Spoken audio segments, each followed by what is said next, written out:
Mambo vipi mtazamaji wa Bongo Plus TV na 96 Link, karibu sana kwenye exclusive nyingine tena. Mimi naitwa Victor Madaha, nyuma ya kamera yupo Rizki bwana. Leo bahati nzuri tena siku nyingine tena tunaelekea mwisho wa Ramadhani na Jesmani nimekutana naye hapa. Pengine hasa nataka nizungumze naye kiacha yale ambayo tunapenda kupiga story kuhusu Iran, Israel na Marekani na mengine mengi.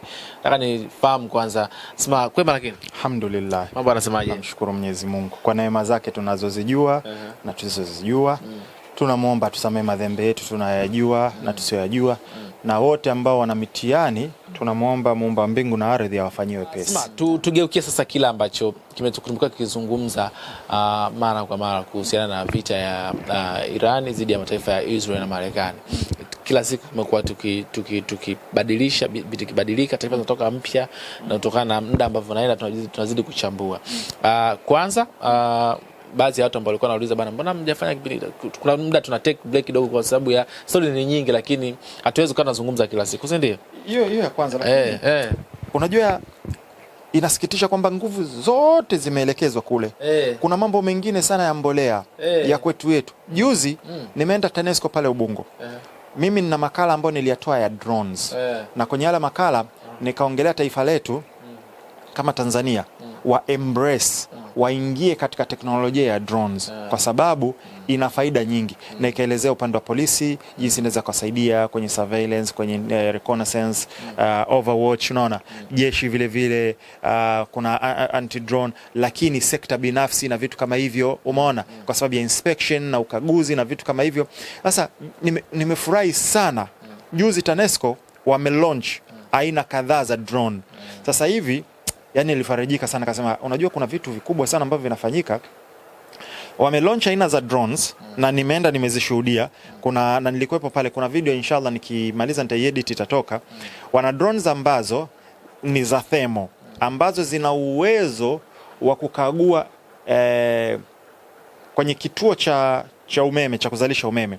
Kina uwezo kukagua ni sehemu gani ambayo ina joto la ziada ya kawaida, na wakajua pale kuna tatizo, wakaenda kulitengeneza, kwa sababu huwezi ukaona kwa jicho la kawaida.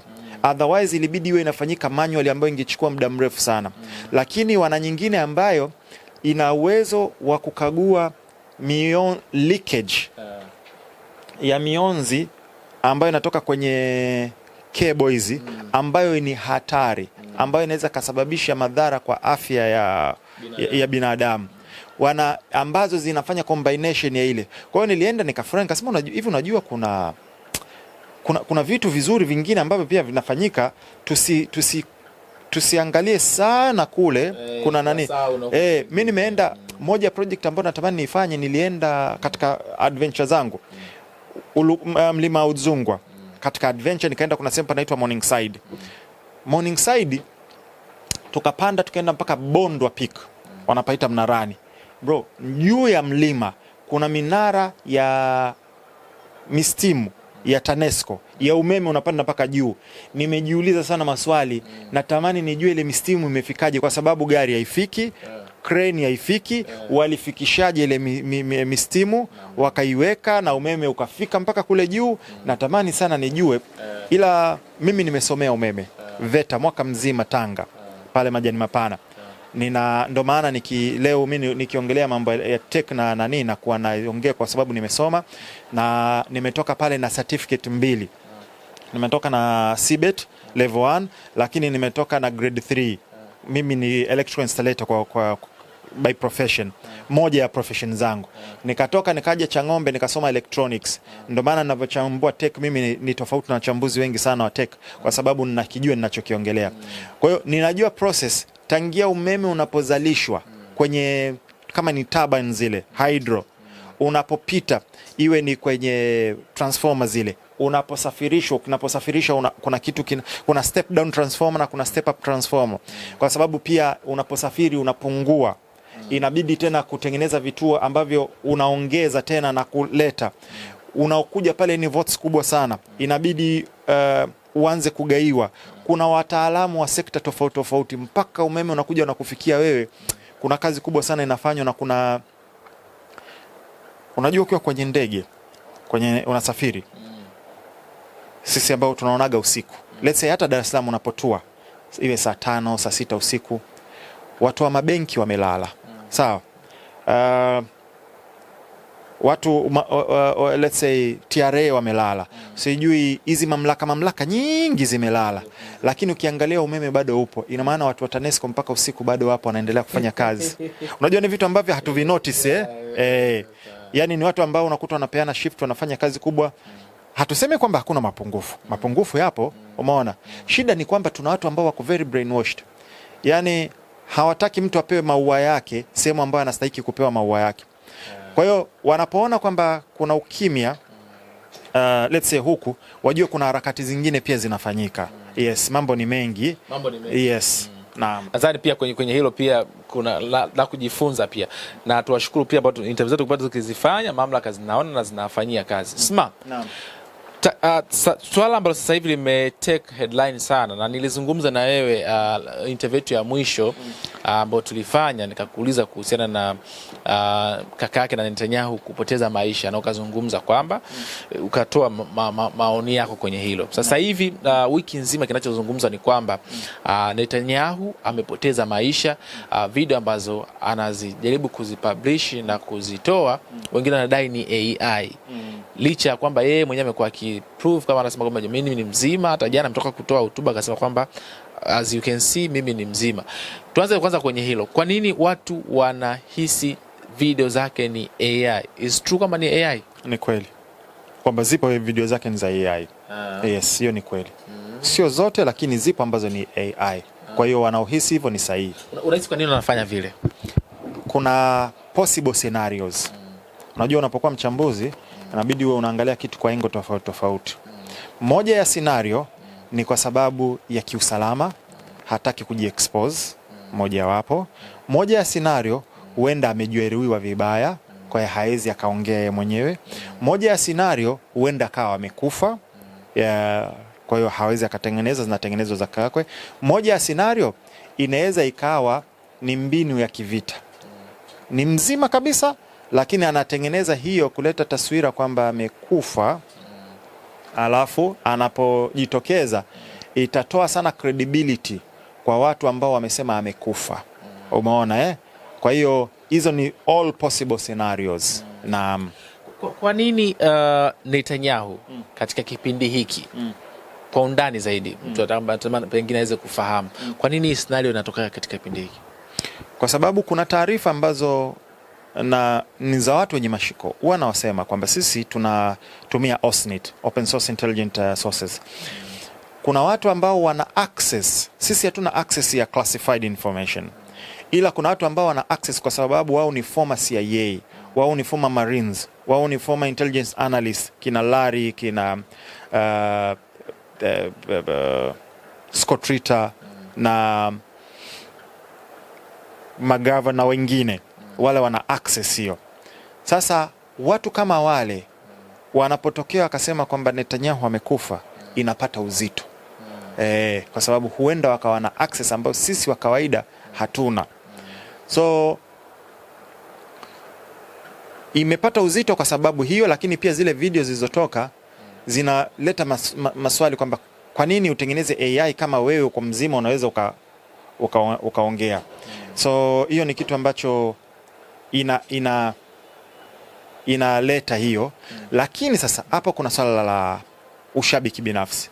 Wale watu ambao wanatamani awe au wawe wanaichukua kwa furaha, wanatamani kwamba iwe kweli. Na wale watu ambao hatamani au wawe wanaivutia kwao na kusema hizi ni za uongo. Kwa hiyo hizo pande mbili kila mtu anavutia kwa hisia bila kutumia facts and logic. Ila katikati sasa hapo ndo kuna wanafuse ambao wanaiangalia kwa facts zake jinsi zilivyo. Mimi mpaka leo sijai kutoaga kauli kwamba Prigozhin amekufa. Umeona Kwa sababu kuna scenarios kadhaa ambazo huenda zikawa zimetokea. So hivyo ni vitu ambavyo watu wavizingatie kwenye hili. Na sio yeye peke yake, kuna baadhi ya viongozi wengi tu ambao inasemekana Itamar Ben-Gvir pia ameuawa au amejeruhiwa vibaya, lakini na viongozi wengine wa ngazi ya juu wa Israeli. Ila muda utakuja kutoa majibu. Jibu la sasa hivi ambao ni kwamba haifahamiki. Yes, hatuwezi tukathibitisha wala hatuwezi tukadeny.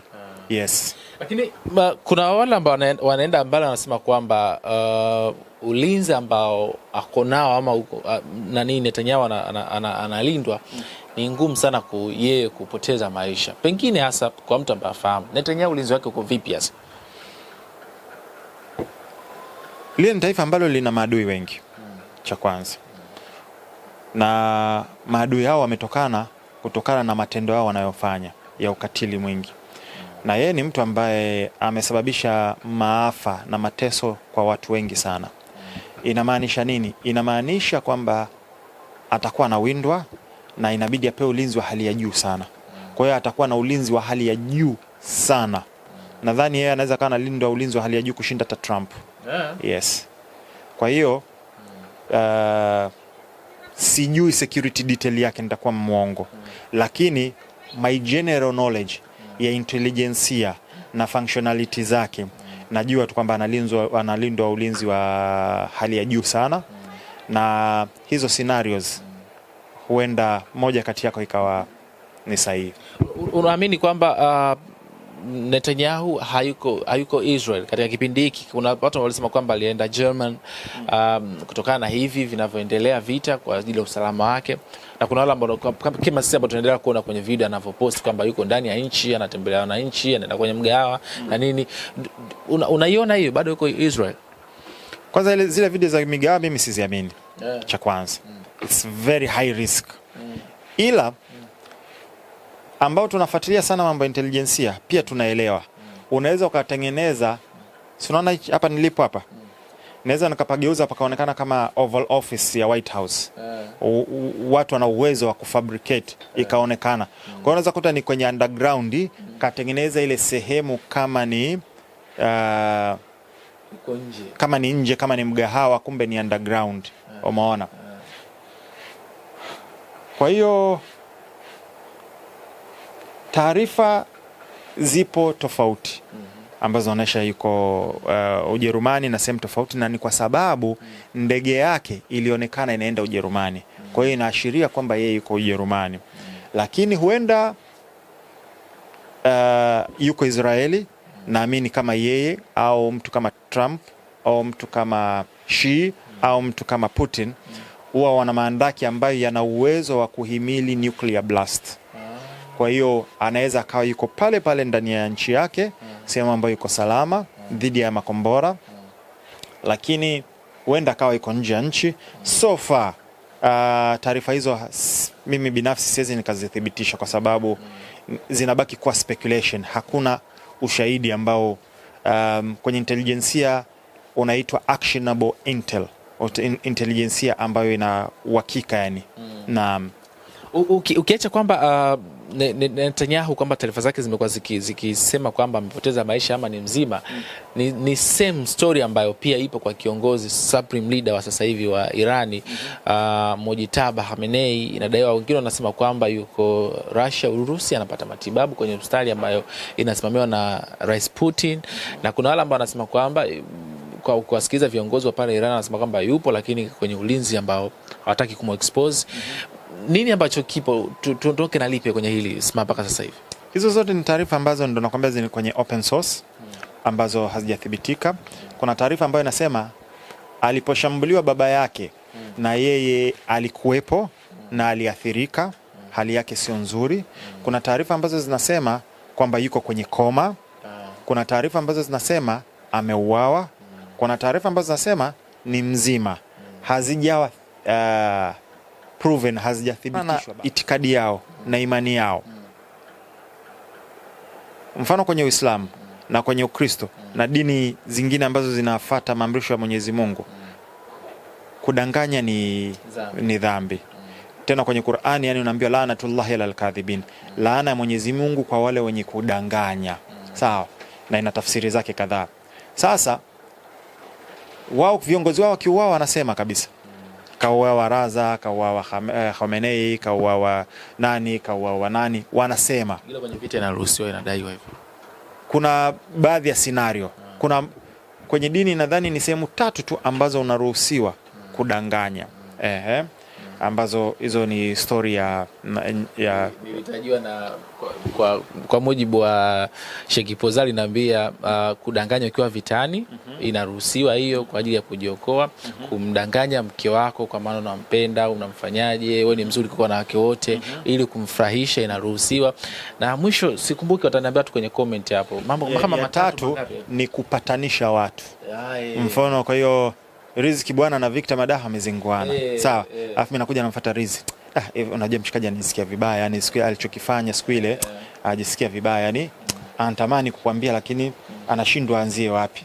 Alafu mimi naenda kwake. Naambia unajua nani, anasema mmetoka mbali, mmepitia mengi.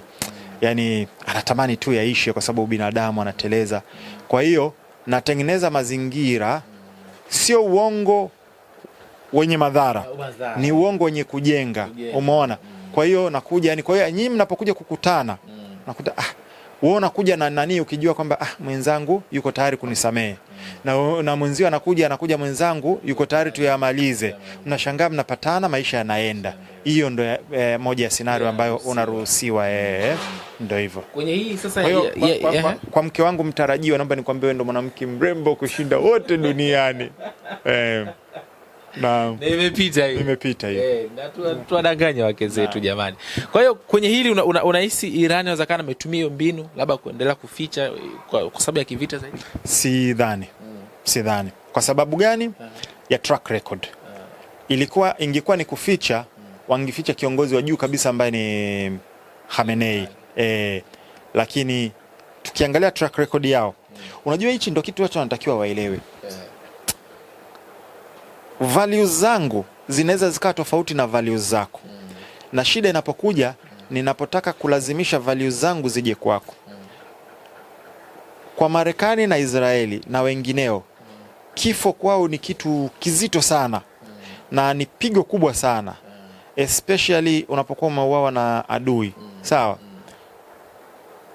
Na kwa Iran pia ni pigo, lakini wao wanaamini, na ndio itikadi ya Kiislamu, mtu yote mwenye kupigania kwa nia ya kuitetea nchi yake na mali yake na watu wake anakufa shahidi.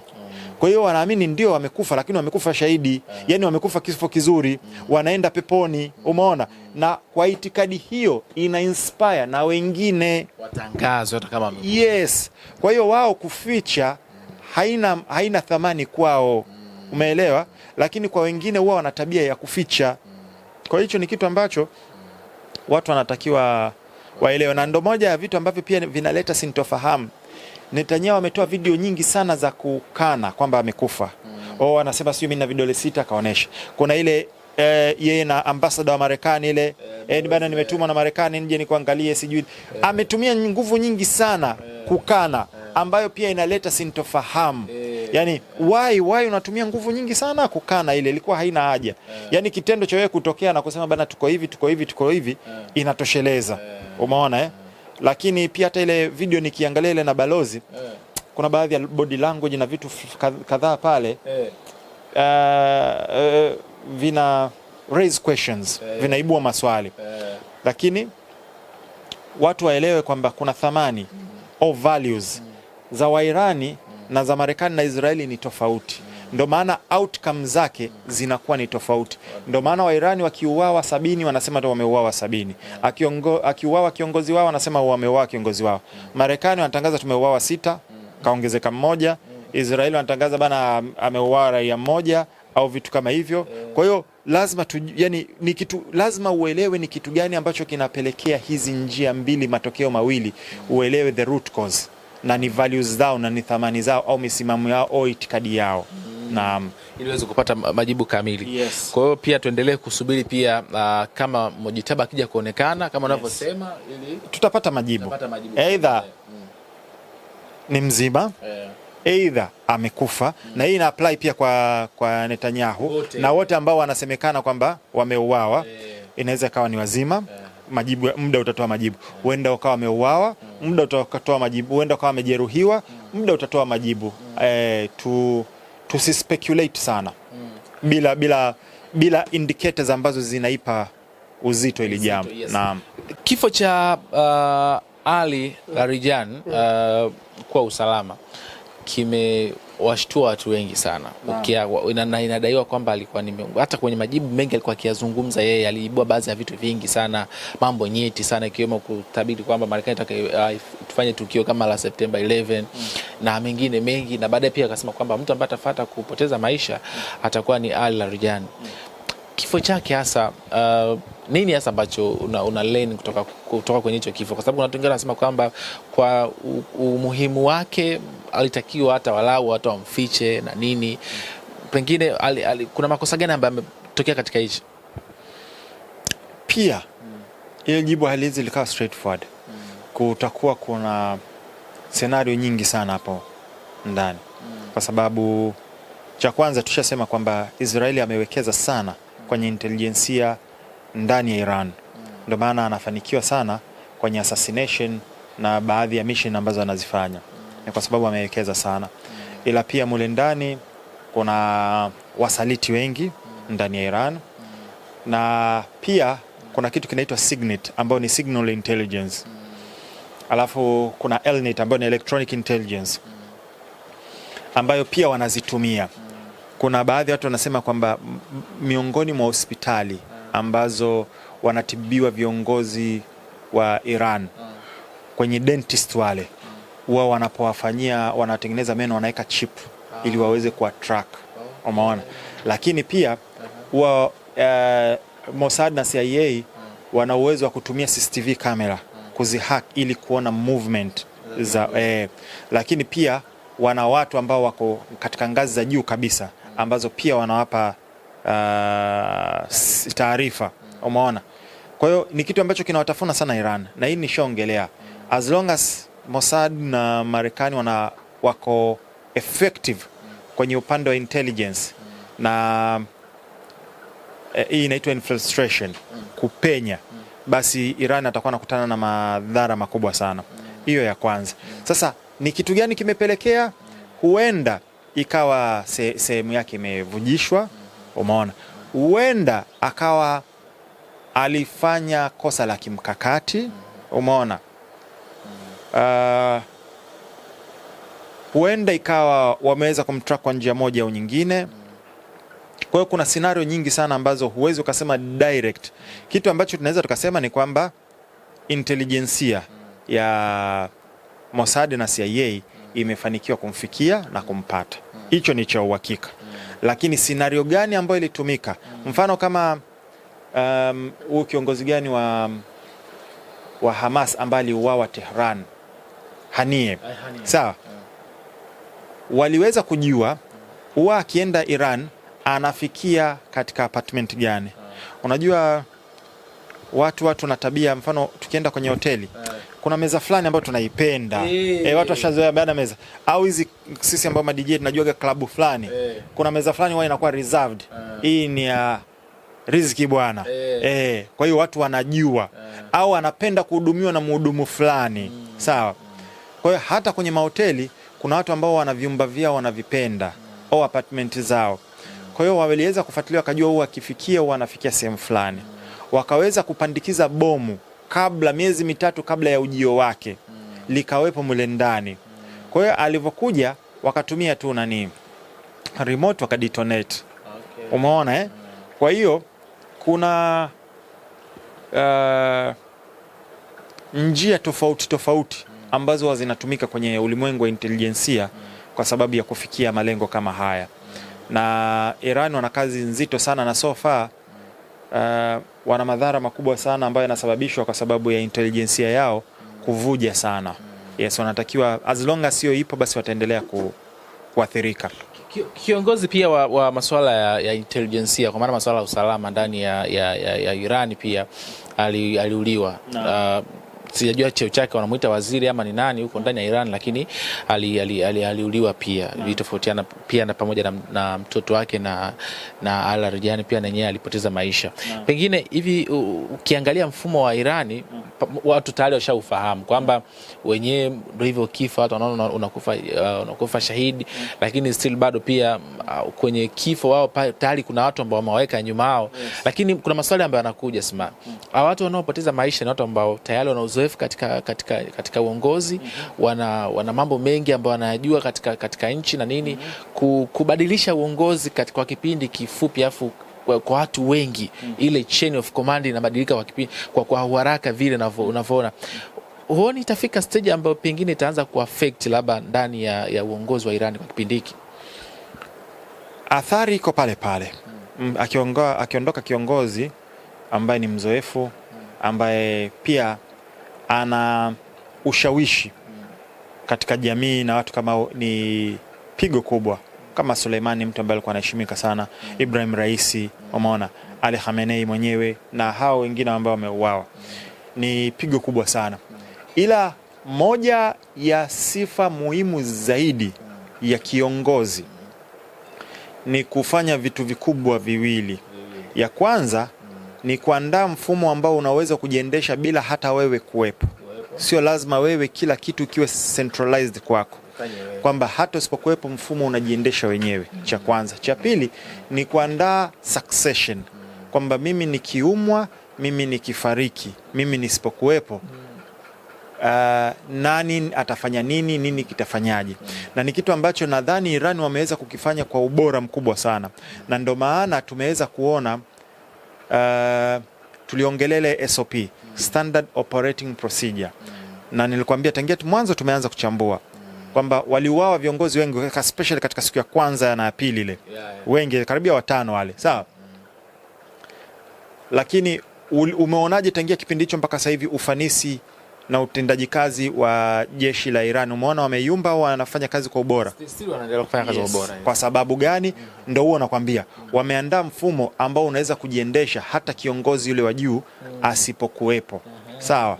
Ila kuna swali la msingi ambalo umeliuliza, wanapoondokewa na viongozi kwa ghafla, kwa wingi, inaweza kuathiri? Naamini itakuwa ina athari, ila sasa inategemea line of succession, cha kwanza.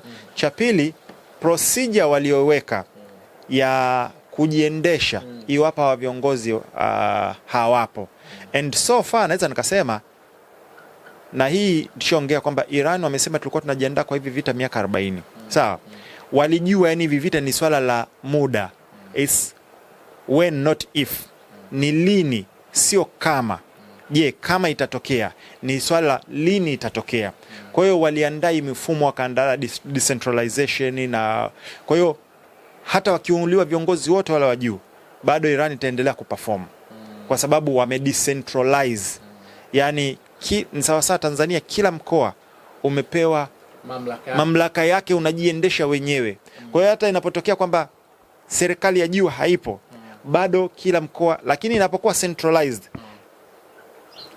serikali ya juu ikisizi, nchi nzima na paralyze. Kwa hiyo ndo walivyofanya, na naona so far wanaendelea vizuri. Sasa hatujui kwamba iwapo itaendelea kwa wingi zaidi, naamini lazima kutoka kuna athari. Kiasi gani? Hayo ndo majibu tutakuja kuyapata. Naam.